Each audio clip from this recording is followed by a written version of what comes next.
এটা খেলে পারে কি হয়, অনেক সময় ছাগল মারা যায়। দেশ ও প্রবাসে, কাছে এবং দূরে যে যেখান থেকে আজকের এই ভিডিওটা দেখছেন সবাইকে কৃষি নিউজ অনলাইন ইউটিউব চ্যানেলের পক্ষ থেকে আন্তরিক শুভেচ্ছা অভিনন্দন। সম্মানিত বন্ধুরা, আজকে আপনাদের কে আলোচনা করব এই যে গর্ভফুল।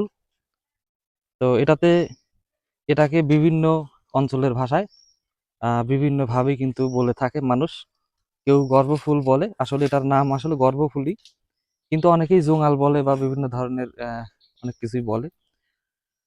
তো এটা খেলে কি কি সমস্যা হয়, ছাগল এটা যদি খেয়ে ফেলে সেক্ষেত্রে কি কি সমস্যা হয়, এবং যদি না খায় তাহলে কি কি সমস্যা হয়, সেই ব্যাপারে আপনাদের সঙ্গে আজকে আমি আলোচনা করব। তো সম্মানিত বন্ধুরা, আসলে এই জিনিসটা আহ, খাওয়ার কারণ কি, এই জিনিসটা যে ছাগল খায় এটা খাওয়ার কারণ কি, এই সম্পর্কেও আমি আপনাদেরকে আজকে ধারণা দেওয়ার চেষ্টা করব। সম্মানিত বন্ধুরা, বিশেষ করে একটা ছাগল যখন প্রেগনেন্ট থাকে, তো প্রেগনেন্ট থাকা অবস্থানে আসলে প্রচুর পরিমাণে কিন্তু ভিটামিনের অভাব হয় এবং মিনারেলের অভাব হয়, এবং বিভিন্ন ধরনের ভিটামিন এর অভাব হয়। তো যার কারণে ছাগলের আসলে এই ধরনের জিনিসগুলো আসলে খাওয়ার প্রতি প্রচুর পরিমাণে আসক্ত হয়। তো আপনারা দেখবেন যে ছাগল যখন প্রসব করে, বাচ্চা প্রসব করার পরে এটার দিকে তাকিয়ে থাকে এবং এটা বারবার কিন্তু খেতে চায় এবং এটা নিয়ে টানা হেঁচড়া করে থাকে। কারণ হচ্ছে তাদের প্রচুর পরিমাণ মিনারেল এবং ভিটামিনের অভাব হওয়ার কারণে তারা কিন্তু এটা খাওয়ার প্রতি আসক্ত হয়। তো আমাদের এই ছাগলটা দেখতে পাচ্ছেন, এটা কিন্তু সম্পূর্ণই আলাদা। আমাদের ছাগলটার আসলে সেরকম কোনো মিনারেলের অভাব ছিল না, এবং বিভিন্ন ধরনের পুষ্টিজনিত অভাব খুব কম ছিল, যার কারণে কিন্তু তার কিন্তু খাওয়ার প্রতি কিন্তু কোনো রুচি নাই। তো দেখতেই পাচ্ছেন এই ছাগলটা কিন্তু এটা এখানে রয়েছে, কিন্তু কিন্তু খাওয়ার প্রতি রুচি নাই।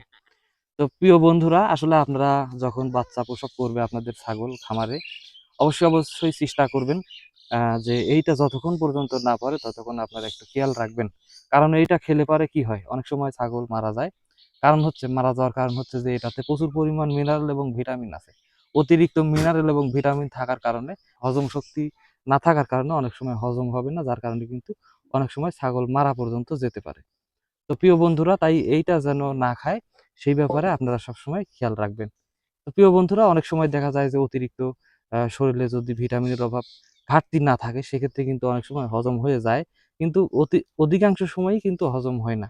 তো যার কারণে ছাগলের প্রবলেম হয়। এটা যদি হজম হয়েও যায়, তারপরেও কিন্তু আপনার অতিরিক্ত মিনারেল এবং ভিটামিন থাকার কারণে আপনার ছাগলের কিন্তু এই যে আপনারা দেখতে পাচ্ছেন বাচ্চা প্রসব করার পর অনেক সময় দুধ কম হয়। তো এই দুধটা কিন্তু অনেকটাই কমে যাবে, ঠিক আছে? এবং বিভিন্ন অঙ্গ প্রত্যঙ্গের বিভিন্ন ধরনের ক্ষতি হতে পারে। যার কারণে আপনারা চেষ্টা করবেন এটা যেন আপনাদের ছাগল কোনোভাবেই না খেয়ে ফেলে। তো সম্মানিত বন্ধুরা, আজকের আলোচনা এতটুকুই। আমরা পরবর্তীতে আরো কিছু নতুন নতুন আলোচনা নিয়ে আপনাদের মাঝে আমরা উপস্থিত হব। আর আমাদের চ্যানেলে যদি নতুন হয়ে থাকেন, অবশ্যই অবশ্যই সাবস্ক্রাইব করে পাশে থাকবেন। সবাইকে ধন্যবাদ। আসসালামু আলাইকুম।